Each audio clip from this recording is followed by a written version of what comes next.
Afternoon students, I am Hanish Bansal, I am your business study lecturer. तो students कैसे हैं आप सब? आई होप सारे ठीक होंगे। तो स्टूडेंट्स लास्ट क्लास में हमने कुछ टॉपिक्स किए थे और आज का टॉपिक हमारा है नेचर ऑफ मैनेजमेंट। तो नेचर ऑफ मैनेजमेंट क्या होता है स्टूडेंट्स, ध्यान से सुनिएगा। नेचर ऑफ मैनेजमेंट का मतलब होता है कि मैनेजमेंट का नेचर कैसा है, मतलब किस टाइप का नेचर उसको रखा जाता है। जब सम ऑथर कह रहे हैं कि मैनेजमेंट साइंस है, पर there well are well tested and experiment principle of management. Some author कह रहे हैं ये आर्ट है, कुछ कह रहे हैं ये प्रोफेशन है। तो ये सारी चीज़ें, इसी चीज़ को ही हम आगे डिटेल में देखेंगे कि क्या ये मैनेजमेंट है, एक्चुअल में है क्या चीज़। ठीक है, तो स्टूडेंट्स देखिए ध्यान से। तो अब मैनेजमेंट हम डिटेल में वही सारी चीज़ें पढ़ेंगे कि ये हम ये प्रूफ करेंगे, ये देखेंगे डिटेल में कि मैनेजमेंट साइंस है, आर्ट है या प्रोफेशन है। पहले हम टॉपिक पढ़ेंगे मैनेजमेंट एज ए साइंस। तो science can be defined as a systematic and organised body of knowledge based on logically observed finding fact and events. ठीक है, तो साइंस एक ऐसी चीज़ होती है जो एक हर चीज़ को सिस्टमेटिक वे से चलाती है और लॉजिक होते हैं उसमें, हर चीज़ में फैक्ट होते हैं, जो हर चीज़ में जो भी उनका काम होता है वो मतलब प्रूफ्ड होता है, एक्सपेरिमेंटेड होता है। Science comprises of exact principal which can be verified and it can establish causes and effect relations. तो ये कॉजेज़ एंड इफेक्ट रिलेशनशिप के ऊपर ये साइंस यह होती है, वेरीफाइड होती है, ये कॉजेज़ एंड इफेक्ट रिलेशन पे चलती है। तो अब आप देखते हैं, मेरी गल ध्यान ਨਾਲ सुनो हो ना।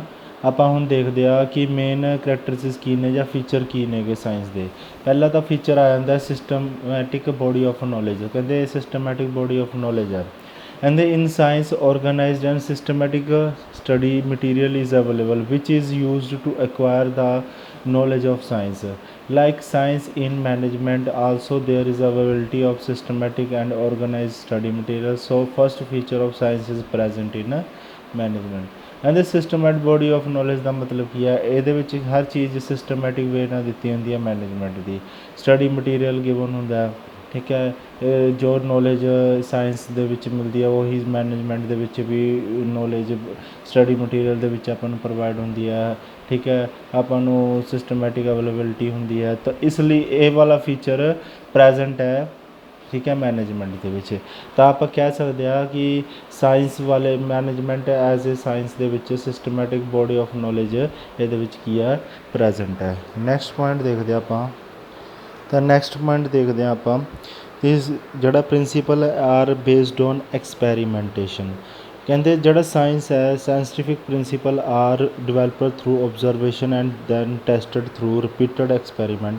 The management principle are also developed through observation and experiment, but since management deal with human being and human behavior cannot be accurately predicted, so management can be called as inexact science। ਤਾਂ ਆਪਾਂ ਇਸ ਨੂੰ, ਇਹ ਵਾਲੇ point ਨੂੰ ਸਿਰਫ ਅਲਜੀ ਗੱਲ ਹੈ ਕਿ ਜਿਹੜਾ ਸਾਇੰਸ ਹੁੰਦਾ ਬਹੁਤ ਸਾਰੇ ਐਕਸਪੈਰੀਮੈਂਟ ਕਰਨੇ ਪੈਂਦੇ ਨੇ, ਬਹੁਤ ਸਾਰੇ ਅਬਜ਼ਰਵੇਸ਼ਨ ਵੀ ਕਰਨੀਆਂ ਪੈਂਦੀਆਂ ਨੇਗੀਆਂ ਆਪਾਂ ਨੂੰ। ਪਰ ਜਿਹੜਾ ਮੈਨੇਜਮੈਂਟ ਆ ਉਹਦੇ ਵਿੱਚ ਵੀ ਆਪਾਂ ਨੂੰ ਬਹੁਤ ਸਾਰੇ ਐਕਸਪੈਰੀਮੈਂਟ ਓਬਜ਼ਰਵੇਸ਼ਨ ਕਰਕੇ ਹੀ ਮੈਨੇਜਮੈਂਟ ਦਾ ਕੰਸੈਪਟ ਬਣਦਾ ਹੈ। ਬਟ ਜਿਹੜਾ ਮੈਨੇਜਮੈਂਟ ਹੈ ਉਹ ਹਮੇਸ਼ਾ ਹਿਊਮਨ ਬਿਹੇਵੀਅਰ 'ਤੇ ਡਿਪੈਂਡ ਕਰਦੀ ਹੈ, ਜਿਸ ਵਜ੍ਹਾ ਨਾਲ ਆਪਾਂ ਇਹਨੂੰ ਐਕੂਰੇਟਲੀ, ਇਹ ਮਤਲਬ ਕੀ ਹੈ, ਐਕੂਰੇਟਲੀ ਪਰਫੈਕਟ ਨਹੀਂ ਕਹਿ ਸਕਦੇ। ਇਸ ਲਈ ਇਹ ਕੀ ਹੈ, ਇੱਕ ਪਾਰਸ਼ਲੀ ਪ੍ਰੈਜ਼ੈਂਟ, ਪਾਰਸ਼ਲੀ ਆਪਾਂ ਇਹਨੂੰ ਵਰਡ ਬੋਲਦੇ ਹਾਂ, ਮੈਨੇਜਮੈਂਟ ਇਜ਼ ਅ ਪਾਰਸ਼ਲੀ ਪ੍ਰੈਜੈਂਟਡ। ਤਾਂ ਜਿਹੜਾ ਐਕਸਪੈਰੀਮੈਂਟ ਵਾਲਾ ਪੁਆਇੰਟ ਆ ਜਾਂਦਾ ਤਾਂ ਇਹਦੇ ਵਿੱਚ ਆ ਜਾਂਦਾ ਮੈਨੇਜਮੈਂਟ ਕੀ ਹੈ, ਇਹਦੇ ਅੰਦਰ ਪਾਰਸ਼ਲੀ ਪ੍ਰੈਜੈਂਟ ਹੁੰਦੀ ਆ। ਅੱਗੇ ਆ ਜਾਂਦਾ ਯੂਨੀਵਰਸਲ ਵੈਲਿਡਿਟੀ। ਯੂਨੀਵਰਸਲ ਵੈਲਿਡਿਟੀ ਦੇ ਵਿੱਚ ਕੀ ਹੈ, ਕਹਿੰਦੇ scientific principal have universal application and validity. ਕਹਿੰਦੇ ਅਤੇ ਅੱਗੇ ਕਹਿੰਦੇ ਨੇ management principal R note exact like scientific principal, so there application and use is not universal. They have to modified according to the given situation, so this feature of science is not present in management। ਹੁਣ ਦੇਖੋ universal validity. Universal validity ਦਾ ਮਤਲਬ ਹੁੰਦਾ ਜੇਕਰ science ਦਾ rule ਕਿਸੇ ਜਗ੍ਹਾ 'ਤੇ ਲੱਗਦਾ ਤਾਂ ਉਹ ਹਰ ਜਗ੍ਹਾ 'ਤੇ ਉਹੀ ਸੇਮ ਰਿਜ਼ਲਟ ਦੇਗਾ, ਠੀਕ ਹੈ। ਪਰ ਮੈਨੇਜਮੈਂਟ ਦਾ ਜਿਹੜਾ ਰੂਲ ਹੁੰਦਾ ਉਹ ਲੱਗਦਾ ਤਾਂ ਸਾਰੀ ਜਗ੍ਹਾ 'ਤੇ ਉਹੀ ਹੈ, ਬਟ ਉਹਦੀ ਜਿਹੜੀ ਉਹ ਰਿਜ਼ਲਟ ਹੈ ਉਹ ਕਈ ਵਾਰ ਕੀ ਹੁੰਦਾ ਸਿਚੁਏਸ਼ਨ 'ਤੇ ਡਿਪੈਂਡ ਕਰਦਾ। ਕਈ ਵਾਰ ਸਿਚੁਏਸ਼ਨ ਦੇ ਅਕੋਰਡਿੰਗ ਉਹ ਰਿਜ਼ਲਟ ਕਾਮਯਾਬ ਨਹੀਂ ਹੋ ਸਕਦਾ, ਜਿਸ ਲਈ ਇਸ ਦੇ ਵਿੱਚ ਕੀ ਹੈ, ਇਹ ਮੈਨੇਜਮੈਂਟ ਦਾ ਰੂਲ ਇਹਦੇ ਅੰਦਰ ਯੂਨੀਵਰਸਲ ਆਪਾਂ ਇਹਨੂੰ ਨਹੀਂ ਕਹਿ ਸਕਦੇ, ਯੂਨੀਵਰਸਲ ਵੈਲਿਡਿਟੀ ਇਹਨੂੰ ਨਹੀਂ ਕਹਿ, ਕਿਉਂਕਿ ਉਹ ਐਗਜ਼ੈਕਟ ਬਿਲਕੁਲ ਸੇਮ ਰਿਜ਼ਲਟ ਨਹੀਂ ਦੇ ਸਕਦਾ। ਆਪਾਂ ਕਹਿੰਦੇ ਨਾ ਸਾਇੰਸ ਦੇ ਵਿੱਚ ਆਹ ਫਾਰਮੂਲੇ ਨਾਲ ਆਹ ਚੀਜ਼ ਨਾਲ ਆਹ ਚੀਜ਼ ਮਿਲਾਈ ਤਾਂ ਆਹੀ ਚੀਜ਼ ਆਏਗੀ, ਤਾਂ ਪਰ ਉਹ ਮੈਨੇਜਮੈਂਟ 'ਚ ਉਹੀ result same to same ditto result ਅੱਗੇ ਪਿੱਛੇ ਹੋ ਸਕਦਾ, ਬਟ ਉਹੀ ਡਿਟੋ ਰਿਜ਼ਲਟ ਨਹੀਂ ਦਿੰਦਾ ਹੈਗਾ। ਠੀਕ ਹੈ, ਤਾਂ ਇਹੀ ਚੀਜ਼ ਇਹਦੇ ਅੰਦਰ ਆ ਜਾਂਦੀ ਹੈ। ਤਾਂ ਆਈ ਹੋਪ ਸਾਰਿਆਂ ਨੂੰ ਕਲੀਅਰ ਹੋ ਗਿਆ ਹੋਊਗਾ। ਤਾਂ ਕਨਕਲੂਜ਼ਨ ਕੀ ਨਿਕਲਿਆ? On comparing the feature of science with management, we find that one feature of science is present in management whereas two are not present. So management cannot be considered pure or exact science, but we can call it is an inexact science or a social science। ਤਾਂ ਤੁਹਾਨੂੰ clear ਹੋ ਗਿਆ ਹੋਊਗਾ। ਇਹਦੇ ਵਿੱਚ ਸਿਰਫ ਇੱਕੋ ਹੀ point ਇਹਦੇ ਵਿੱਚ ਕੀ ਸੀਗਾ ਆ ਰਿਹਾ ਸੀ, ਪ੍ਰੈਜੈਂਟ ਸੀ, ਬਾਕੀ ਪੁਆਇੰਟ ਨਹੀਂ। ਇੱਕ ਪਾਰਸ਼ਲੀ ਆ ਰਿਹਾ ਸੀ, ਇੱਕ ਪ੍ਰੈਜੈਂਟ ਹੀ ਨਹੀਂ ਹੋ ਰਿਹਾ ਸੀ, ਜਿਸ ਵਜ੍ਹਾ ਨਾਲ ਇਹ ਕਨਕਲੂਜ਼ਨ ਨਿਕਲਦਾ ਹੈ। ਇਸ ਲਈ ਆਪਾਂ ਸਾਇੰਸ ਨੂੰ ਇਨਐਗਜ਼ੈਕਟ ਸਾਇੰਸ ਔਰ ਸੋਸ਼ਲ ਸਾਇੰਸ ਕਹਿ ਸਕਦੇ ਹਾਂ। ਤਾਂ ਤੁਹਾਨੂੰ ਇਹ ਪੁਆਇੰਟ ਸਾਇੰਸ ਵਾਲਾ ਕਲੀਅਰ ਹੋ ਗਿਆ ਹੋਣਾ। ਹੁਣ ਅੱਗੇ ਆਪਾਂ ਚੱਲਦੇ ਹਾਂ ਮੈਨੇਜਮੈਂਟ ਐਜ਼ ਐਨ ਆਰਟ।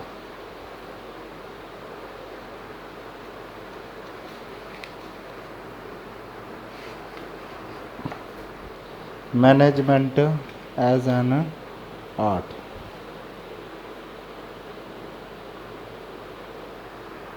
ਦੇਖੋ ਹੁਣ ਤੁਹਾਡੀ ਸਕਰੀਨ 'ਤੇ ਆ ਗਿਆ ਹੋਊਗਾ। ਮੈਂ ਜ਼ਿਆਦਾ ਤੋਂ ਜ਼ਿਆਦਾ ਜ਼ੂਮ ਕਰਨ ਦੀ ਕੋਸ਼ਿਸ਼ ਕਰਦਾ ਤਾਂ ਜੋ ਤੁਹਾਨੂੰ ਹਰ ਅਕਸ਼ਰ ਤੁਹਾਡੇ ਸਾਹਮਣੇ ਦਿਖਾਈ ਦੇਵੇ। ਇਹਦੇ management can be defined as systematic body of knowledge which require skill creativity practice to get perfection. ਕਹਿੰਦੇ ਮੈਨੇਜਮੈਂਟ ਹਮੇਸ਼ਾ ਸਿਸਟਮੈਟਿਕ ਬੋਡੀ ਆਫ ਨੌਲੇਜ ਹੈ। ਕਹਿੰਦੇ ਇਹ ਕੀ ਰਿਕੁਆਇਰ ਕਰਦਾ ਸਕਿੱਲਸ ਕ੍ਰੀਏਟੀਵਿਟੀ ਪ੍ਰੈਕਟਿਸ, ਠੀਕ ਹੈ, ਪਰਫੈਕਸ਼ਨ ਕਰਾਉਣ ਲਈ। ਤਾਂ ਹੁਣ ਤੁਹਾਨੂੰ ਪਤਾ ਜਿਹੜੀ ਆਰਟ ਹੁੰਦੀ ਹੈ ਕਲਾ ਹੁੰਦੀ ਹੈ, ਠੀਕ ਹੈ। ਇਹਦੇ ਵਿੱਚ ਸਕਿੱਲ ਕ੍ਰੀਏਟੀਵਿਟੀ ਪ੍ਰੈਕਟਿਸ ਇਹ ਸਾਰੀ ਚੀਜ਼ਾਂ ਇਹਦੇ ਅੰਦਰ ਆ ਜਾਂਦੀਆਂ। ਸਭ ਤੋਂ ਪਹਿਲਾ ਪੁਆਇੰਟ ਹੈ ਸਿਸਟਮੈਟਿਕ ਬੋਡੀ ਆਫ ਨੌਲੇਜ। ਹੁਣ ਆਪਾਂ ਇਹ ਪੜ੍ਹਾਂਗੇ ਕਿ ਜਿਹੜੀ ਆਰਟ ਹੈ, ਆਰਟ ਦੇ ਵਿੱਚ ਜਿਹੜੀ ਮੈਨੇਜਮੈਂਟ ਆਉਂਦੀ ਹੈ ਕਿ ਉਹ ਸਿਸਟਮੈਟਿਕ ਬੋਡੀ ਆਫ ਨੌਲੇਜ ਹੈ ਜਾਂ ਨਹੀਂ। ਇਨ every art there is a systematic and organized study material available to acquire theoretical knowledge of the art. For example, various books on different rags are available in music।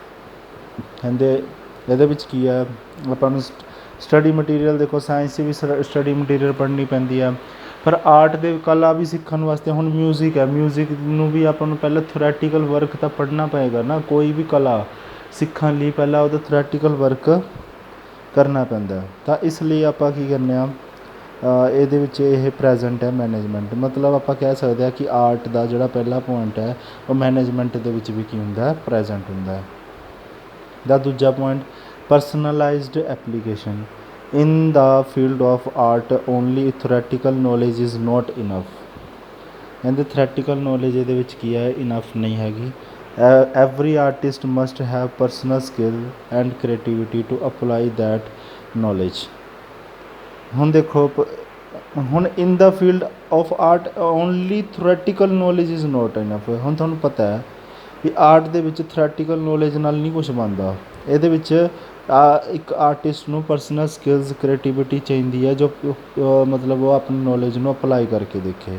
For example ਜੇਕਰ ਇਕੱਲਾ ਇੱਕ musician ਹੈ, ਉਹ ਇਕੱਲੇ ਰਾਗ ਥਿਓਰੈਟੀਕਲੀ ਤਰੀਕੇ ਨਾਲ ਪੜ੍ਹ ਲਏ ਅੱਗੇ ਉਹਨੂੰ ਅਪਲਾਈ ਨਾ ਕਰੇ ਪਰਸਨਲ ਸਕਿੱਲਸ ਅਤੇ ਕ੍ਰੀਏਟੀਵਿਟੀ ਦੇ ਵਿੱਚ, ਤਾਂ ਫਿਰ ਉਹ ਕਿਵੇਂ ਮਿਊਜ਼ਿਕ ਕਰ ਸਕਦਾ। ਤਾਂ ਇਹ ਸਾਰੀ ਚੀਜ਼ਾਂ ਇਹਦੇ ਵਿੱਚ ਆ ਜਾਂਦੀਆਂ। ਇਨ management also all manager learn same management theory and principles, but their efficiency depend on how will they use these principles under different situations by applying personal skill and creativity। So this feature of art is also present। ਤਾਂ ਜਿਹੜੇ management ਦੇ ਵਿੱਚ ਵੀ ਗੱਲ ਕਰੀਏ, management ਦੇ ਵਿੱਚ ਵੀ ਇਹ ਜਿਹੜੀ ਥਿਊਰੀ ਅਪਲਾਈ ਹੁੰਦੀ ਹੈ ਅਤੇ ਉਹ ਆਪਣੇ ਕੰਮ ਨੂੰ ਅਪਲਾਈ ਕਰਕੇ ਦੇਖਦੇ ਨੇ ਅਤੇ ਹਰ ਸਿਚੁਏਸ਼ਨ ਦੇ ਅਕੋਰਡਿੰਗ ਪਰਸਨਲ ਸਕਿੱਲਸ ਅਤੇ ਕ੍ਰੀਏਟੀਵਿਟੀ ਆਉਂਦੀ ਆ। ਤਾਂ ਜਿਸ ਵਜ੍ਹਾ ਨਾਲ ਇਹ ਜਿਹੜਾ ਪੁਆਇੰਟ ਹੈ ਇਹ ਕੀ ਹੈ, ਇੱਕ ਪ੍ਰੈਜੈਂਟ ਹੈ। ਤਾਂ ਤੁਹਾਨੂੰ ਇਹ ਵਾਲਾ ਪੁਆਇੰਟ ਵੀ ਕਲੀਅਰ ਹੋ ਗਿਆ ਹੋਣਾ। ਅੱਗੇ ਦੇਖੋ basis on practice and creativity, ਕਹਿੰਦੇ the artist require regular practice of art to become more fine and perfect. Without practice, artists lose their perfection. Art requires creative practice. Artist must add his creativity to the theoretical knowledge he has learned. Same way with experienced manager also improving their manager skills and efficiency. So this feature of art is also present in management. ਕਹਿੰਦੇ based on practice and creativity. ਹੁਣ ਜੇ science ਦੇ ਵਿੱਚ ਵੀ ਤੁਹਾਨੂੰ ਪਤਾ ਕਿ ਆਪਾਂ ਨੇ ਪ੍ਰੈਕਟੀਕਲ ਚੀਜ਼ਾਂ ਕ੍ਰੀਏਟੀਵਿਟੀ ਸਾਰੀ ਚੀਜ਼ਾਂ ਕਰਕੇ ਦੇਖਦੇ ਹਾਂ, ਤਾਂ ਆਰਟ ਦੇ ਵਿੱਚ ਵੀ ਸਾਰੀ ਚੀਜ਼ਾਂ ਹੁੰਦੀਆਂ। ਤਾਂ ਹੁਣ ਮੈਨੇਜਮੈਂਟ ਦੇ ਵਿੱਚ ਵੀ ਕੀ ਹੁੰਦਾ, ਹਰ ਚੀਜ਼ ਆਪਾਂ ਪ੍ਰੈਕਟਿਸ ਨਾਲ ਕ੍ਰੀਏਟੀਵਿਟੀ ਨਾਲ ਮੈਨੇਜਰ ਸਕਿੱਲਸ ਦੀ ਐਫੀਸ਼ੀਐਂਸੀ ਕਰਦੇ ਹਾਂ, ਜਿਸ ਵਜ੍ਹਾ ਨਾਲ ਕੀ ਹੈ ਇਹ ਵੀ ਰੂਲ ਇਹਦੇ ਅੰਦਰ ਪ੍ਰੈਜੈਂਟ ਹੈ। ਹੁਣ ਤੁਸੀਂ ਦੇਖਿਆ ਕਿ ਤਿੰਨੋਂ ਦੇ ਤਿੰਨੋਂ ਰੂਲ ਇਹਦੇ ਵਿੱਚ ਪ੍ਰੈਜੈਂਟ ਹੈ, ਤਿੰਨੋਂ ਦੇ ਤਿੰਨੋਂ ਰੂਲ ਕੀ ਹੈ ਇਹਦੇ ਅੰਦਰ ਪ੍ਰੈਜੈਂਟ ਹੈ। ਤਾਂ ਕਨਕਲੂਜਨ ਕੀ ਨਿਕਲਦਾ ਇਹਦਾ, on comparing the feature of art with management we find all the feature of art are present in management, so we can call management as an art of getting the things done by others। ਤਾਂ ਤੁਹਾਨੂੰ clear ਹੋ ਗਿਆ ਹੋਣਾ ਇਹ ਵੀ point. ਤਾਂ ਇਸ ਦਾ ਮਤਲਬ ਪੂਰਾ ਦਾ ਪੂਰਾ ਆਰਟ ਇਹਦੇ ਅੰਦਰ ਅਪਲਾਈ ਹੁੰਦਾ। ਅੱਗੇ ਦੇਖੋ, ਅੱਗੇ ਦੇਖੋ management both science and art. ਹੁਣ ਆਪਾਂ ਜਿਹੜਾ ਇਹ ਵਾਲਾ ਪੁਆਇੰਟ ਨੂੰ ਰੀਡ ਕਰੀਏ ਕਿ management both science as well as art. Like science which it has systematic and well organized body of knowledge, and like art is required personal skill, creativity, practice to apply and such knowledge in the best possible way. Science and art are not a contrast to each other, both exist together in every function of a manager। ਤਾਂ science ਮਤਲਬ ਇੱਕ ਦੂਸਰੇ art ਦੋਨਾਂ ਦਾ management ਦੇ ਵਿੱਚ rule ਨਹੀਂ ਲੱਗਦਾ, but science ਦਾ ਲੱਗ ਜਾਂਦਾ 2 ਪੁਆਇੰਟ 'ਤੇ ਲੱਗ ਜਾਂਦਾ, ਪਰ ਆਰਟ ਦਾ 3 ਪੁਆਇੰਟਾਂ 'ਤੇ ਲੱਗ ਜਾਂਦਾ। ਤਾਂ ਇਸ ਲਈ ਇਹ ਆਉਂਦਾ। ਹੁਣ ਆ ਜੋ ਪ੍ਰੋਫੈਸ਼ਨ ਦੇ ਵਿੱਚ ਕੀ ਆਉਂਦਾ, management as a profession. Profession can be defined as an occupation backed by the specialized knowledge and training in which entry is restricted। ਹੁਣ ਪ੍ਰੋਫੈਸ਼ਨ ਕੀ ਹੁੰਦਾ ਹੈ, ਇੱਕ ਸਪੈਸ਼ਲਾਈਜ਼ਡ ਨੌਲੇਜ ਪ੍ਰੋਵਾਈਡ ਹੁੰਦੀ ਹੈ, ਸਪੈਸ਼ਲ ਟ੍ਰੇਨਿੰਗ ਉਹਨੂੰ ਦਿੱਤੀ ਜਾਂਦੀ ਹੈ, ਜਿਸ ਵਜ੍ਹਾ ਨਾਲ ਉਹ ਪ੍ਰੋਫੈਸ਼ਨ ਦੇ ਵਿੱਚ ਆਉਂਦਾ। ਜਿਵੇਂ ਚਾਰਟਰਡ ਅਕਾਊਂਟੈਂਟ ਹੈ, CA, ਵਕੀਲ ਨੇ, ਲਾਇਰ, ਠੀਕ ਹੈ, ਇਹ ਸਾਰੇ ਪ੍ਰੋਫੈਸ਼ਨਲ ਪਰਸਨ ਹੁੰਦੇ ਨੇਗੇ। ਤਾਂ ਹੁਣ ਇਹੀ ਚੀਜ਼ ਆਪਾਂ ਰੀਡ ਕਰਾਂਗੇ ਕਿ well defined body of knowledge. ਕਹਿੰਦੇ ਉਹੀ ਪੁਆਇੰਟ ਬਾਰ-ਬਾਰ ਰਿਪੀਟ ਹੁੰਦਾ ਹੈ। ਤਾਂ ਇਹਦੇ ਵਿੱਚ ਤੁਹਾਨੂੰ ਪਤਾ ਹੀ ਹੈ, ਇਹ ਪੁਆਇੰਟ ਨੂੰ ਬਾਰ-ਬਾਰ ਦੱਸਣ ਦੀ ਲੋੜ ਨਹੀਂ ਹੈਗੀ। ਇਹ ਪ੍ਰੋਫੈਸ਼ਨਲ ਨੌਲੇਜ ਵਿੱਚ ਵੀ ਸਟੱਡੀ ਹੁੰਦੀ ਹੈ ਅਤੇ ਮੈਨੇਜਮੈਂਟ ਦੀ ਵੀ ਸਟੱਡੀ ਮਟੀਰੀਅਲ ਹੁੰਦਾ, ਜਿਸ ਵਜ੍ਹਾ ਨਾਲ ਨੌਲੇਜ ਅਤੇ ਇਹਨਾਂ ਦੋਵਾਂ ਦੇ ਵਿੱਚ ਇਹ ਰੂਲ ਕੀ ਹੈ ਅਪਲਾਈ ਹੁੰਦਾ। ਕਲੀਅਰ ਹੈ ਗੱਲ। ਉਹਨਾਂ ਨੇ ਕਿਵੇਂ ਲਿਖਿਆ, in every profession there is a practice of systematic body of knowledge which help ਦਾ profession to gain specialised knowledge of that profession. In case of management also there is availability of systematic body of knowledge. There are large number of books available on management study. Scholars are studying various business situation and are trying to develop a new principle to tackle these situation। ਠੀਕ ਹੈ, ਤਾਂ ਇਹ point ਇਹਦੇ ਅੰਦਰ ਆ ਜਾਂਦਾ। ਤਾਂ ਇਹ ਇਸ ਲਈ ਇਹ ਫੀਚਰ ਇਹਦੇ ਵਿੱਚ ਕੀ ਹੈ ਪ੍ਰੈਜੈਂਟ ਹੈ। ਤਾਂ ਪ੍ਰੋਫੈਸ਼ਨ ਦਾ ਪੁਆਇੰਟ ਕਲੀਅਰ ਹੋ ਗਿਆ। ਸਪੈਸ਼ਲਾਈਜ਼ਡ ਨੌਲੇਜ ਉਹਦੇ ਵਿੱਚ ਵੀ ਪੜ੍ਹਨੀ ਪੈਂਦੀ ਆ ਆਪਾਂ ਨੂੰ, ਅਤੇ ਉਹਦੇ ਵਿੱਚ ਵੀ ਮੈਨੇਜਮੈਂਟ ਵਿੱਚ ਵੀ। ਨੈਕਸਟ ਪੁਆਇੰਟ ਦੇਖੋ, ਤਾਂ ਅੱਗੇ ਦੇਖੋ ਰਿਸਟ੍ਰਿਕਟਡ ਐਂਟਰੀਜ਼। ਰਿਸਟ੍ਰਿਕਟਡ ਐਂਟਰੀ ਦੇ ਵਿੱਚ ਕੀ ਆਉਂਦਾ, the entry to a profession is restricted through an examination or degree. For example, a person can practice as a doctor only when he is having MBBS degree, whereas there is no legal restriction or appointment of manager. Anyone can become a manager irrespective of educational qualification. But now many companies prefer to appoint management only with MBA degree। ਕਹਿੰਦੇ restricted entry. ਹੁਣ restricted entry ਦਾ ਕੀ ਹੁੰਦਾ ਕਿ ਜਿਹੜੀ ਹੁਣ ਮੰਨ ਲਓ ਕਿਸੇ doctor ਨੇ ਲੱਗਣਾ ਹੈ, ਤਾਂ ਹੁਣ ਕਿਸੇ ਨੂੰ ਇਲਾਜ ਕਰਨਾ ਹੈ, ਤਾਂ ਹੁਣ ਉਹਦੇ ਕੋਲ ਘੱਟ ਮਤਲਬ ਡਿਗਰੀ ਹੋਣੀ ਚਾਹੀਦੀ ਹੈ ਡਾਕਟਰ ਦੀ, ਉਹਨੂੰ ਪੂਰੀ ਐਗਜ਼ਾਮਿਨ ਕੀਤਾ ਹੋਣਾ ਚਾਹੀਦਾ, ਹਾਈ ਠੀਕ ਹੈ, ਸਾਰੀ ਚੀਜ਼ਾਂ ਹੋਣੀ ਚਾਹੀਦੀਆਂ। ਪਰ ਜਿਹੜਾ ਮੈਨੇਜਰ ਹੁੰਦਾ ਉਹਨੂੰ ਵਾਸਤੇ ਕੋਈ ਵੀ ਬੰਦਾ ਇਹਨੂੰ ਮੈਨੇਜ ਕਰ ਸਕਦਾ। ਪਰ ਹੁਣ ਅੱਜ ਦੇ ਟਾਈਮ ਦੀਆਂ ਗੱਲਾਂ ਕਰੀਏ ਥੋੜ੍ਹਾ ਕਿ ਮਤਲਬ MBA ਦੀ ਡਿਗਰੀ ਮੰਗਣ ਲੱਗ ਗਏ, but so presently this future profession is not present, ਕਿਉਂ ਅੱਜ ਕੱਲ੍ਹ ਮੰਗਣ ਲੱਗ ਗਏ ਬਟ ਅਪਲਾਈ ਪੂਰੀ ਵਧੀਆ ਤਰੀਕੇ ਨਾਲ ਨਹੀਂ ਹੋਇਆ। ਤਾਂ ਅੱਗੇ ਆਉਣ ਵਾਲੇ ਟਾਈਮ ਦੇ ਵਿੱਚ ਜਦੋਂ ਚੰਗੀ ਤਰ੍ਹਾਂ ਅਪਲਾਈ ਹੋ ਗਿਆ ਕਿ ਹਾਂ ਵੀ ਪ੍ਰੋਫੈਸ਼ਨਲ ਡਿਗਰੀ ਹੀ ਚਾਹੀਦੀ ਹੈ, ਤਾਂ ਜਾ ਕੇ ਆਪਾਂ ਇਹਦੇ ਉੱਤੇ ਅਪਲਾਈ ਕਰ ਸਕਦੇ ਹਾਂ। ਬਟ ਇਸ ਟਾਈਮ ਇਹ ਪ੍ਰੈਜੈਂਟ ਨਹੀਂ ਹੈਗਾ, ਤਾਂ ਇਸ ਲਈ ਇਹ ਪੁਆਇੰਟ ਇਹਦੇ ਵਿੱਚ ਆ ਜਾਂਦਾ ਕਿ ਇਹਦੇ ਵਿੱਚ ਪ੍ਰੈਜੈਂਟ ਨਹੀਂ ਹੋਇਆ ਹੈਗਾ। ਅੱਗੇ ਆ ਜਾਂਦਾ presence of professional association. For all the profession, special association are established, and every professional has to get himself registered with his association before practicing that profession. For example, doctor have to get themselves registered with the Medical Council of India, lawyer with the Bar Council of India। ਇਹ ਵੀ ਤੁਹਾਡੀ knowledge ਲਈ paper ਦੇ ਵਿੱਚ ਆ ਸਕਦਾ। ਜਿਹੜੇ professional person ਹੁੰਦੇ ਨੇ ਜਿਵੇਂ ਡਾਕਟਰ ਹੋ ਗਏ, ਠੀਕ ਹੈ, ਉਹਨਾਂ ਨੂੰ ਮੈਡੀਕਲ ਕੌਂਸਲ ਆਫ ਇੰਡੀਆ ਤੋਂ ਡਿਗਰੀ ਲੈਣੀ ਪੈਂਦੀ ਹੈ, ਲਾਇਰ ਤੋਂ ਬਾਰ ਕੌਂਸਲ ਆਫ ਇੰਡੀਆ ਤੋਂ, ਜਿਵੇਂ CA ਤੁਹਾਡੀ ਫੀਲਡ ਦਾ ਲਗਾ ਲਓ ਇਸ ਕਮਰਸ ਦੇ ਵਿੱਚ chartered accountant, institute of chartered accountant of India ਤੋਂ ਡਿਗਰੀ ਲੈਣੀ ਪੈਂਦੀ ਹੈ। ਤਾਂ ਇਹ ਪ੍ਰੋਫੈਸ਼ਨਲ ਪਰਸਨ ਨੇ। ਬਟ ਜੇਕਰ ਆਪਾਂ ਗੱਲ ਕਰੀਏ manager the, in case of management various management association are set up for national and international level which have some membership rule and set of ethical codes. For example, AIMA is New Delhi, National Institute of Personnel Management at Kolkata, but legally it is not compulsory for manager to become a part of these organization by registration। ਮਤਲਬ ਇੱਕ ਬੰਦੇ ਨੂੰ management ਦੀ degree ਲੈਣ ਲਈ ਇਹਨਾਂ ਨੇ ਬਣਾਏ ਤਾਂ ਹੋਏ ਨੇ, ਬਟ ਸਾਰੇ ਬੰਦਿਆਂ ਨੂੰ ਕੰਪਲਸਰੀ ਨਹੀਂ ਕੀਤਾ ਹੋਇਆ ਕਿ ਤੁਸੀਂ ਇਸ ਇੰਸਟੀਟਿਊਟ ਤੋਂ ਹੀ ਜਾ ਕੇ ਡਿਗਰੀ ਲਓ।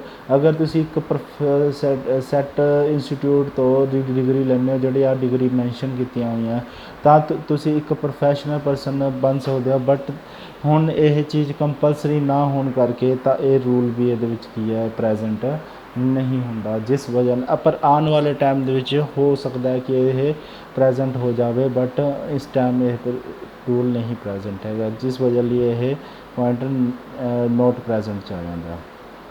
ਅੱਗੇ ਆ ਜਾਂਦਾ existence of ethical codes। For every profession there are set of ethical codes fixed by professional organization and are binding on all the profession of that profession। In case of management there is growing emphasis on ethical behavior of manager।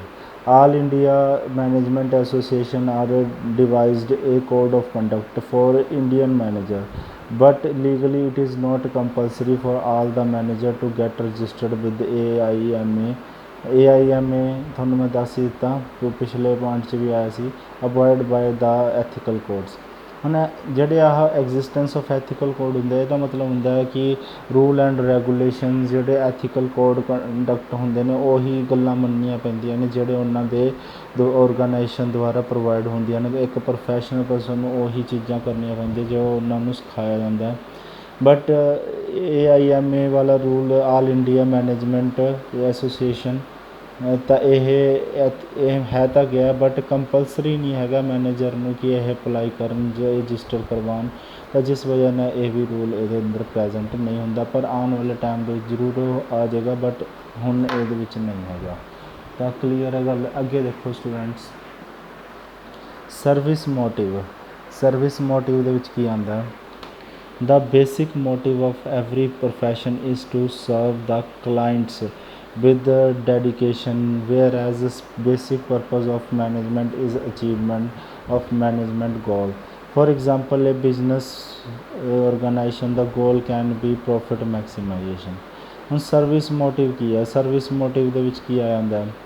कि ਹੁਣ ਤੁਹਾਨੂੰ ਪਤਾ ਹੈ ਇੱਕ doctor ਹੈ ਉਹ ਆਪਣੇ client ਜੇ ਆਪਣੇ ਪੇਸ਼ੈਂਟ ਨਾਲ ਮਤਲਬ ਪੂਰੀ ਡੈਡੀਕੇਸ਼ਨ ਪੂਰੇ ਇਮਾਨਦਾਰੀ ਨਾਲ ਡੀਲ ਕਰੇਗਾ ਅਤੇ ਉਹਨਾਂ ਇਮਾਨਦਾਰੀ ਨਾਲ ਉਹਦਾ ਇਲਾਜ ਕਰੇਗਾ ਜਾਂ ਕੋਈ ਵੀ ਪ੍ਰੋਫੈਸ਼ਨਲ ਪਰਸਨ ਆਪਣੇ ਕਲਾਇੰਟ ਨਾਲ ਡੈਡੀਕੇਸ਼ਨ ਸਹੀ ਤਰੀਕੇ ਨਾਲ ਅਚੀਵਮੈਂਟ ਕਰਨ ਦੀ ਕੋਸ਼ਿਸ਼ ਕਰੇਗਾ ਠੀਕ ਹੈ ਅਤੇ ਹੁਣ ਪਰ ਇਹਦੇ ਵਿੱਚ ਕੀ ਹੈ ਕਿ but now it is only profit maximisation can not be sole goal of an enterprise to survive in the market long period of time ਇਹ businessman must give due importance to social objective along with the economic objective ਤਾਂ ਹੁਣ ਇਹਦੇ ਵਿੱਚ ਜਿਹੜੇ dedication ਨਾਲ ਤਾਂ ਕਰੇਗਾ but businessman ਦਾ ਜਿਹੜਾ ਉਹਨਾਂ ਦਾ ਮਕਸਦ ਸਰਵਿਸ ਦੇ ਕੇ ਪ੍ਰੋਫਿਟ ਕਮਾਉਣਾ ਹੁੰਦਾ ਬਟ ਜਿਹੜੇ ਹੁਣ ਪ੍ਰੋਫਿਟ ਮੈਕਸੀਮਾਈਜੇਸ਼ਨ ਵੀ ਅੱਜ ਕੱਲ੍ਹ ਦੇ ਟਾਈਮ ਦੇ ਵਿੱਚ ਗੋਲ ਨਹੀਂ ਰਿਹਾ ਇੱਕ ਬਿਜ਼ਨਸ ਦਾ ਤੁਹਾਨੂੰ +1 'ਚ ਵੀ ਮੈਂ ਪੜ੍ਹਾਇਆ ਸੀਗਾ ਕਿ ਜਿਹੜਾ business the goal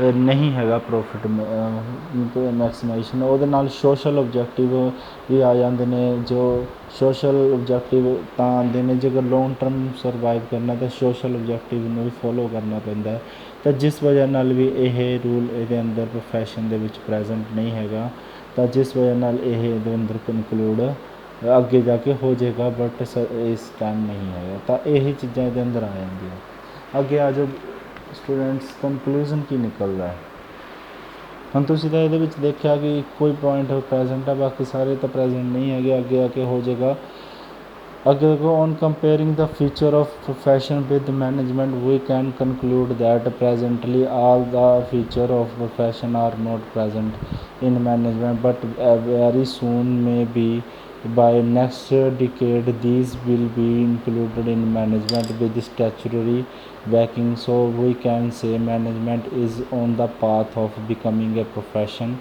today it may not be recognized as a full-fledged profession like doctor lawyer but very soon it will be recognized as a full-fledged profession वही है गल ਸਾਰੇ ਰੂਲ ਪ੍ਰੋਫੈਸ਼ਨ ਦੇ ਵਿੱਚ ਮੈਨੇਜਮੈਂਟ ਦੇ ਹੋਣੇ ਚਾਹੀਦੇ ਨੇ ਪਰ ਹਾਲੇ ਤੱਕ ਨਹੀਂ ਆਏ ਪਰ ਇਹ ਸੂਨ ਹੈ ਅੱਗੇ ਆਉਣ ਵਾਲੇ ਟਾਈਮ ਦੇ ਵਿੱਚ ਜ਼ਰੂਰ ਆ ਜਾਣਗੇ ਤਾਂ ਇਹ ਇਹਦੇ ਵਿੱਚ ਆ ਜਾਂਦਾ ਤਾਂ ਤੁਹਾਨੂੰ ਹੁਣ ਮੈਨੇ ਨੇਚਰ ਸਮਝਾ ਤੇ ਮੈਨੇਜਮੈਂਟ ਦੇ ਜਿਹਦੇ ਵਿੱਚ ਆਪਾਂ ਨੇ ਪੂਰੀ ਕੰਪਲੀਟਲੀ ਸਮਝਿਆ ਕਿ ਬਿਜ਼ਨਸ ਜਿਹੜਾ ਮੈਨੇਜਮੈਂਟ ਦੇ ਵਿੱਚ ਸਾਇੰਸ ਹੈ ਆਰਟ ਹੈ ਕਿ ਪ੍ਰੋਫੈਸ਼ਨ ਹੈ ਅਤੇ ਤੁਹਾਨੂੰ ਪੂਰੀ ਚੰਗੀ ਤਰ੍ਹਾਂ ਕਲੀਅਰ ਹੋ ਗਿਆ ਹੋਣਾ ਅਤੇ ਇਹਦੇ ਵਿੱਚ ਉਹ ਕੁਐਸਚਨ ਬਣ ਜਾਂਦਾ ਤਾਂ ਤੁਸੀਂ ਇਹਨੂੰ ਧਿਆਨ ਨਾਲ ਕਰਨਾ ਅੱਗੇ ਤੁਹਾਨੂੰ ਕਲੀਅਰ ਹੋ ਗਿਆ ਹੋਣਾ ਸਟੂਡੈਂਟਸ ਤਾਂ ਸਟੂਡੈਂਟਸ ਦੇਖੋ ਮੈਂ ਤੁਹਾਨੂੰ ਇਹਦੇ ਨਾਲ ਦੀ ਹੁਣ ਕੰਸੈਪਟ ਨਾਲ ਰਿਲੇਟਡ ਕੇਸ ਸਟੱਡੀ ਪੜ੍ਹਾ ਦਿੰਦਾ ਕਹਿੰਦੇ management has evolved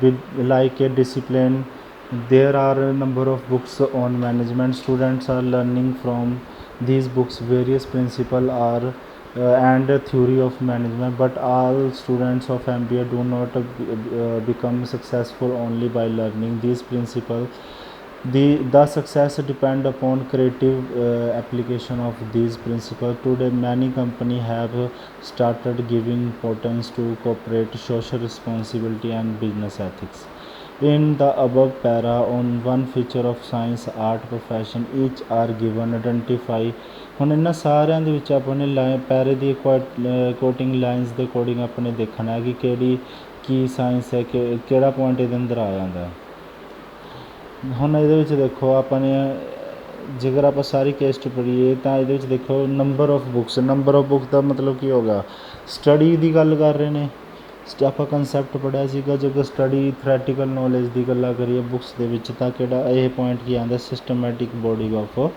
knowledge the point ਆ ਜਾਂਦਾ ਅੱਗੇ ਦੇਖੀਏ ਹੋਰ ਅੱਗੇ ਲਾਈਨ ਪੜ੍ਹਾਂਗੇ ਆਪਾਂ student do not become principals creative ਹੁਣ ਇੱਕ ਕ੍ਰੀਏਟਿਵ ਵਾਲਾ ਪੁਆਇੰਟ ਆ ਗਿਆ ਦੇਖੋ ਕ੍ਰੀਏਟਿਵ ਵਾਲਾ ਪੁਆਇੰਟ ਹੁਣ ਇਹਦੇ ਵਿੱਚ ਕੀ ਆਉਂਦਾ ਮੈਨੇਜਮੈਂਟ ਕ੍ਰੀਏਟਿਵ ਵਾਲਾ ਪੁਆਇੰਟ ਆਉਂਦਾ ਪ੍ਰੈਕਟਿਸਿਸ ਵਾਲਾ ਪੁਆਇੰਟ ਆ ਜਾਂਦਾ ਠੀਕ ਹੈ ਤਾਂ ਹੁਣ ਆਹ ਵਾਲੇ ਪੁਆਇੰਟ ਦੇ ਵਿੱਚ ਕੀ ਹੈ ਆਪਾਂ ਨੂੰ ਵੀ ਇਹ ਕੀ ਹੈ ਇੱਕ ਡਿਪੈਂਡ ਕਰਦਾ management as an art based on practice and creativity ਹੁਣ ਤੁਹਾਨੂੰ ਪਤਾ ਹੈ ਕਿ ਆਹ ਜਿਹੜਾ ਪੁਆਇੰਟ ਹੈ ਕ੍ਰੀਏਟਿਵ ਐਪਲੀਕੇਸ਼ਨ ਆਫ ਪ੍ਰਿੰਸੀਪਲਸ ਠੀਕ ਹੈ ਤਾਂ ਇਹ ਸਾਰੀ ਚੀਜ਼ਾਂ ਇਹਦੇ ਅੰਦਰ ਆ ਜਾਂਦੀਆਂ ਅੱਗੇ ਹੋਰ ਆਪਾਂ ਨੇ ਦੇਖਣਾ ਹੋਰ ਅੱਗੇ ਆ ਜਾਂਦਾ ਆਪਣਾ ਟੂਡੇ ਮੈਨੀ company started cooperative social responsibility and business ethics. ਹੁਣ ਇਹ ਸੋਸ਼ਲ ਰਿਸਪੋਂਸੀਬਿਲਟੀ ਅਤੇ ਬਿਜ਼ਨਸ ਐਥਿਕਸ ਦੀ ਗੱਲ ਕਰਦੇ ਨੇ ਤਾਂ ਇਹ ਪੁਆਇੰਟ ਕੀ ਆ ਜਾਂਦਾ, ਸਰਵਿਸ ਮੋਟਿਵ ਵਾਲਾ ਪੁਆਇੰਟ ਆ ਜਾਂਦਾ। ਹੁਣੀ ਆਪਾਂ ਕੰਸੈਪਟ ਪੜ੍ਹ ਕੇ ਹਟਿਆ ਤਾਂ ਤੁਹਾਨੂੰ ਪਤਾ ਲੱਗ ਜਾਂਦਾ। ਐਵੇਂ ਕੇਸ ਸਟੱਡੀ ਦੇ ਵਿੱਚ ਪੈਰੇ ਦੇ ਵਿੱਚ ਲਾਈਨਾਂ ਆਪਾਂ ਨੇ ਲੱਭਣੀਆਂ ਹੁੰਦੀਆਂ ਨੇ, ਉਹਦੇ ਅਕੋਰਡਿੰਗ ਪੁਆਇੰਟ ਆਪਾਂ ਨੇ ਕੀ ਕਰਨੇ ਹੁੰਦੇ ਨੇ, ਐਕਸਪਲੇਨ ਕਰਨੇ ਹੁੰਦੇ ਨੇ ਫੁੱਲ ਫਲੈਜ। ਤਾਂ ਆਈ ਹੋਪ ਤੁਹਾਨੂੰ ਸਾਰਾ ਨੇਚਰ ਆਫ ਮੈਨੇਜਮੈਂਟ ਪੂਰੀ ਚੰਗੀ ਤਰ੍ਹਾਂ ਕਲੀਅਰ ਹੋ ਗਿਆ ਹੋਣਾ। ਅੱਗੇ ਸਟੂਡੈਂਟਸ ਆਪਾਂ ਪੜ੍ਹਾਂਗੇ ਟੋਪਿਕ ਲੈਵਲ ਆਫ ਮੈਨੇਜਮੈਂਟ। ਕੀ ਹੁੰਦਾ ਲੈਵਲ ਆਫ ਮੈਨੇਜਮੈਂਟ? ਆਪਾਂ ਨੇ ਹੁਣ ਮੈਨੇਜਮੈਂਟ ਦੇ ਬਹੁਤ ਸਾਰੇ ਲੈਵਲ ਹੁੰਦੇ ਨੇਗੇ, 3 ਟਾਈਪ ਦੇ ਲੈਵਲ ਹੁੰਦੇ ਆ, top level, mid level, low level, ਜਿਹਦੇ ਨਾਲ ਆਪਾਂ ਨੂੰ ਇਹ ਪਤਾ ਲੱਗਦਾ ਕਿ ਜਿਹੜਾ ਪਰਸਨ ਜਿਹੜਾ ਕੰਮ ਕਰ ਰਿਹਾ ਡਿਫਰੈਂਟ ਐਕਟੀਵਿਟੀਜ਼ ਦੇ ਵਿੱਚ, ਉਹ ਕਿਹੜੇ ਲੈਵਲ ਦੇ ਵਿੱਚ ਕੰਮ ਕਰਦਾ। ਤਾਂ ਹਰੇਕ ਮੈਨੇਜਮੈਂਟ ਨੂੰ ਕੰਪਲੀਟ ਕਰਨ ਵਾਸਤੇ ਇਹਨਾਂ ਦੀ ਚੇਨ ਬਣੀ ਹੁੰਦੀ ਹੈ, ਜਿਹਨੂੰ ਆਪਾਂ 3 ਲੈਵਲਾਂ ਵਿੱਚ ਕੀ ਕਰਦੇ ਹਾਂ, ਡਿਵਾਈਡ ਕਰਦੇ ਹਾਂ। ਹੁਣ ਉਹ ਕਿਹੜੇ ਲੈਵਲ ਨੇ ਅੱਗੇ ਦੇਖਦੇ ਹਾਂ ਆਪਾਂ। ਤਾਂ ਕਿਹੜੇ ਲੈਵਲ ਨੇ? Top level management, middle level management, ਅਤੇ ਅੱਗੇ ਸੁਪਰਵਾਈਜ਼ਰੀ ਲੈਵਲ ਆਪਰੇਸ਼ਨ ਔਰ ਲੋਅਰ ਲੈਵਲ ਆਫ ਮੈਨੇਜਮੈਂਟ। ਹੁਣ ਇਹਦੇ ਵਿੱਚ ਦੇਖੋ ਆਪਾਂ ਨੂੰ ਟੋਪ ਲੈਵਲ, ਮਿਡ ਲੈਵਲ ਅਤੇ ਸੁਪਰਵਾਈਜ਼ਰੀ ਲੈਵਲ ਕੀ ਹੈ। ਤਾਂ ਟੋਪ ਲੈਵਲ 'ਚ ਕੌਣ ਆ ਜਾਂਦਾ? ਸਾਰੇ ਆਉਂਦੇ, ਬੋਰਡ ਆਫ ਡਾਇਰੈਕਟਰ, ਚੇਅਰਮੈਨ, ਠੀਕ ਹੈ, ਮੈਨੇਜਰ, ਵਾਈਸ ਪ੍ਰੈਜ਼ੀਡੈਂਟ, ਇਹ ਸਾਰੇ CEO, CFO, ਠੀਕ ਹੈ, ਟੋਪ ਲੈਵਲ 'ਚ ਆ ਜਾਂਦਾ। ਮਿਡ ਲੈਵਲ 'ਚ ਪਰਚੇਜ਼ ਮੈਨੇਜਰ, ਸੇਲ ਮੈਨੇਜਰਸ ਸਾਰੇ ਇਹਦੇ ਅੰਦਰ ਆਇਆ, ਐਗਜ਼ੀਕਿਊਟਿਵ ਆਫਿਸਰ, ਠੀਕ ਹੈ, ਸਾਰੇ ਡਿਵੀਜ਼ਨਲ ਹੈਡ, ਸਾਰੇ ਅੱਗੇ ਆਉਂਦਾ ਸੁਪਰਵਾਈਜ਼ਰ ਆ ਜਾਂਦੇ ਨੇ, ਫੋਰਮੈਨ, ਕਲਰਕ, ਸਬ ਡਿਪਾਰਟਮੈਂਟ ਹੈ, ਐਗਜ਼ੀਕਿਊਟਿਵ, ਠੀਕ ਹੈ, ਸਾਰੇ ਇਹਦੇ ਵਿੱਚ ਆ, ਸੁਪਰੀਡੈਂਟੈਂਟ। ਅੱਗੇ ਦੇਖੋ ਹੁਣ ਟੋਪ ਲੈਵਲ ਮੈਨੇਜਮੈਂਟ ਦੇ ਵਿੱਚ ਆਪਾਂ ਅੱਗੇ ਡਿਟੇਲ 'ਚ ਪੜ੍ਹਦੇ ਹਾਂ। ਟੋਪ ਲੈਵਲ ਮੈਨੇਜਮੈਂਟ ਦੇ ਵਿੱਚ ਕੀ ਆ, ਕਹਿੰਦੇ ਦੇ consist of senior most executive of the organisation. Top level management consist of chairman, board of director, managing director, general manager, ਇਹ ਸਾਰੇ ਆ ਜਾਂਦੇ, president, vice president, chief executive officer, chief financial officer, chief operating officer. It include group of crucial person essential for leading and directing the effort of other people. The manager working at this level have maximum authority। ਹੁਣ top level management ਦੇ ਵਿੱਚ ਆ ਸਾਰੇ ਆ ਜਾਂਦੇ ਨੇ, ਇਹਨਾਂ ਦੇ ਵਿੱਚੋਂ ਕੋਈ ਵੀ 3-4 ਯਾਦ ਕਰ ਲਓ, ਠੀਕ ਹੈ। ਅਤੇ ਹੁਣ ਇਹਦੇ ਵਿੱਚ ਮੇਨ ਫੰਕਸ਼ਨ ਕੀ ਆ ਟੋਪ ਲੈਵਲ ਮੈਨੇਜਮੈਂਟ ਦੇ ਵਿੱਚ? ਡਿਟਰਮਾਈਨਿੰਗ ਦਾ ਓਬਜੈਕਟਿਵ ਆਫ ਦਾ ਐਂਟਰਪ੍ਰਾਈਜ਼। ਜਿਹੜਾ ਓਬਜੈਕਟਿਵ ਹੈ, ਉਦੇਸ਼ ਹੈ, ਕੰਪਨੀ ਦੇ ਉਦੇਸ਼ ਜਾਂ ਆਰਗੇਨਾਈਜੇਸ਼ਨ ਦੇ ਉਦੇਸ਼ ਕੌਣ ਤੈਅ ਕਰਦੇ ਨੇ?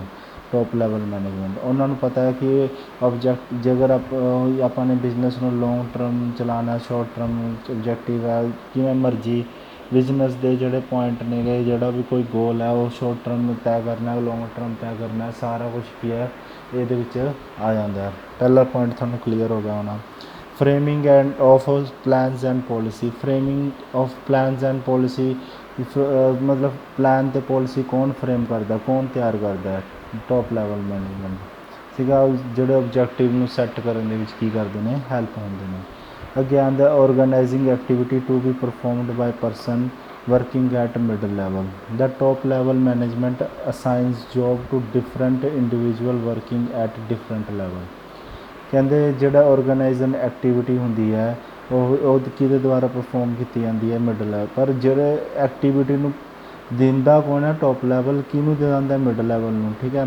ਜਿਹੜਾ ਕੰਮ ਹੈ ਟੋਪ ਲੈਵਲ ਬਣਾ ਕੇ ਅੱਗੇ ਅਸਾਈਨ ਕਰ ਦਿੰਦਾ ਮਿਡਲ ਲੈਵਲ ਨੂੰ ਕਿ ਉਹ ਕੰਮ ਨੂੰ ਮਿਡਲ ਲੈਵਲ ਕਰੇ।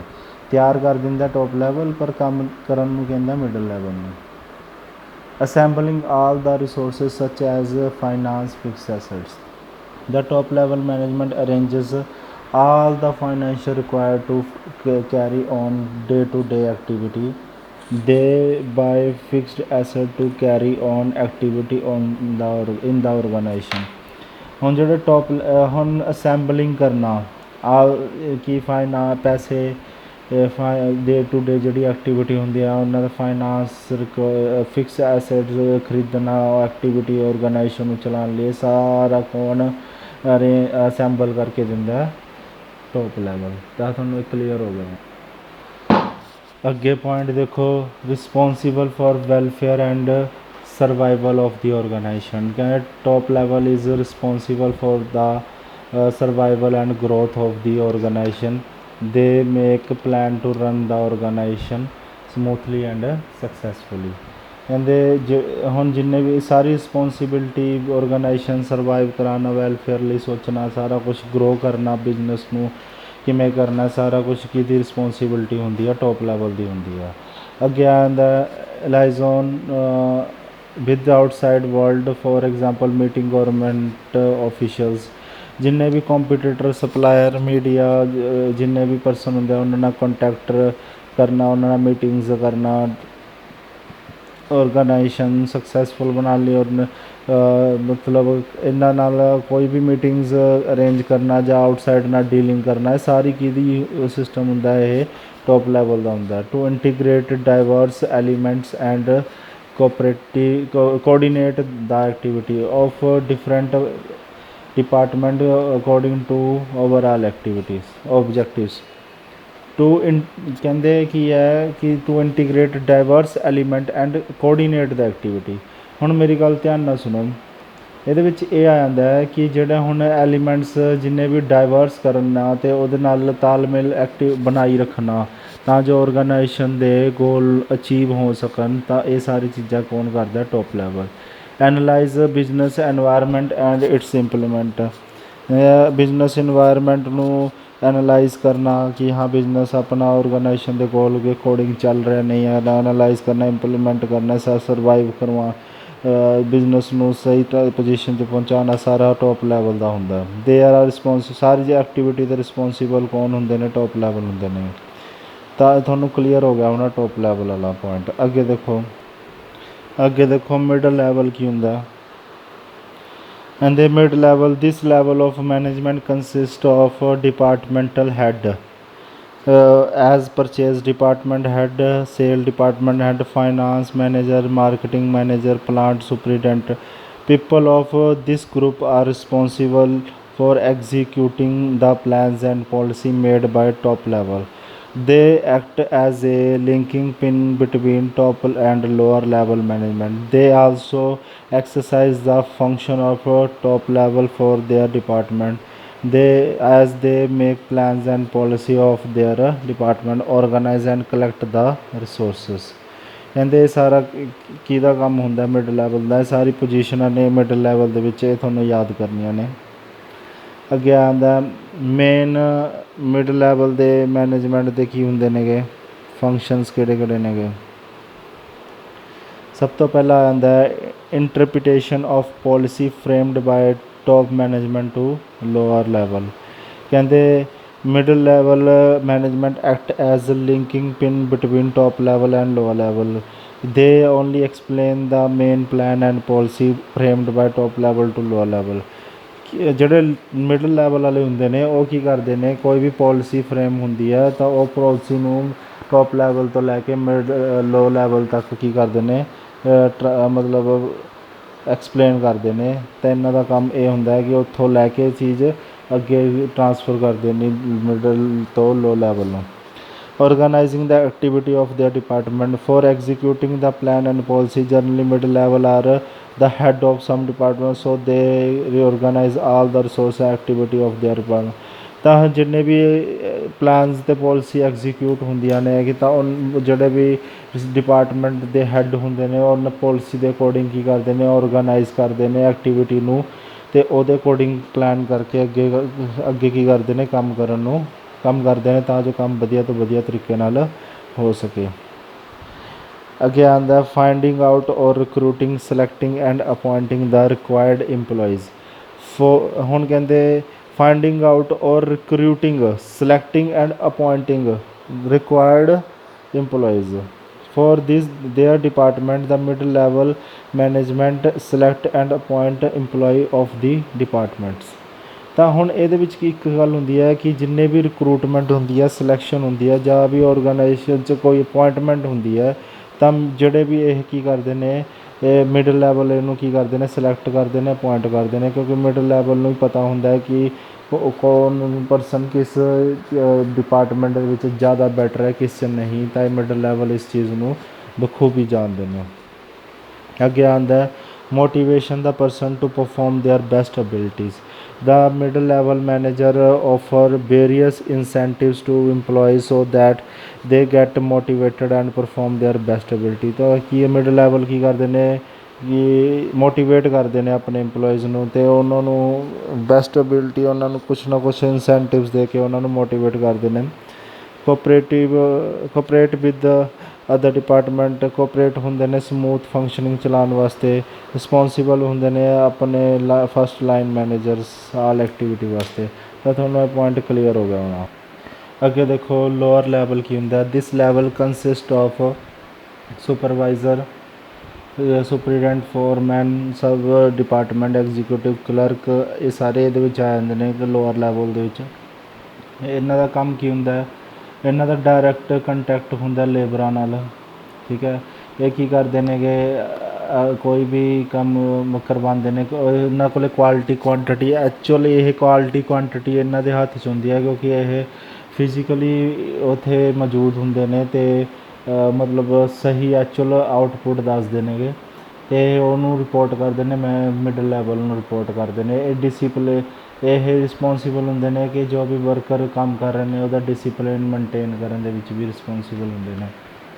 Function of lower level management ਕਹਿੰਦੇ ਜਿਹੜਾ ਪੁਆਇੰਟ ਆ ਜਾਂਦਾ ਰਿਪਰਜੈਂਟਿੰਗ ਦਾ ਪ੍ਰੋਬਲਮ ਔਰ grievance of workers before the middle level management the supervisory level manager are directly linked with the subordinates so they are right person to understand the problem and grievance of subordinate they pass these problems to middle level management।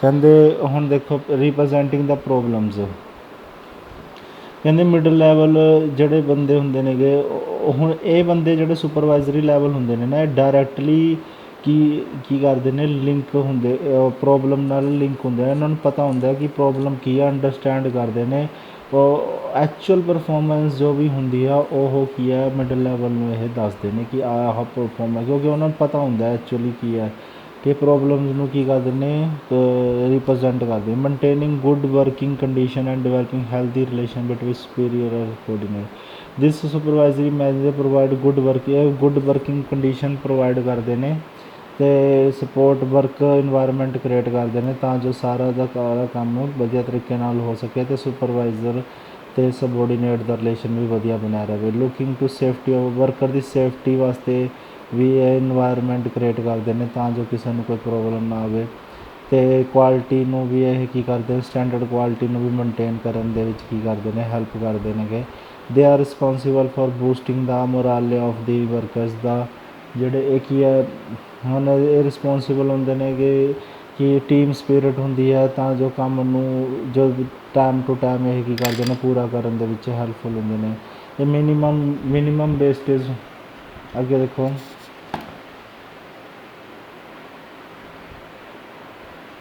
Minimum wastage ਕਰਨ 'ਚ help ਕਰਦੇ ਜ਼ਿਆਦਾ wastage ਨਹੀਂ ਹੋਣ ਦਿੰਦੇ ਤਾਂ ਜੋ ਜ਼ਿਆਦਾ ਤੋਂ ਜ਼ਿਆਦਾ ਫਾਇਦਾ ਦਿਲਵਾਉਣ ਦੀ ਕੋਸ਼ਿਸ਼ ਕਰਦੇ ਨੇ।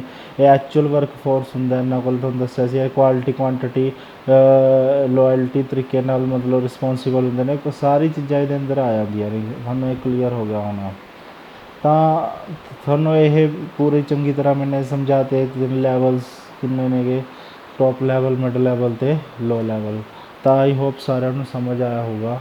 ਅਤੇ ਸਟੂਡੈਂਟਸ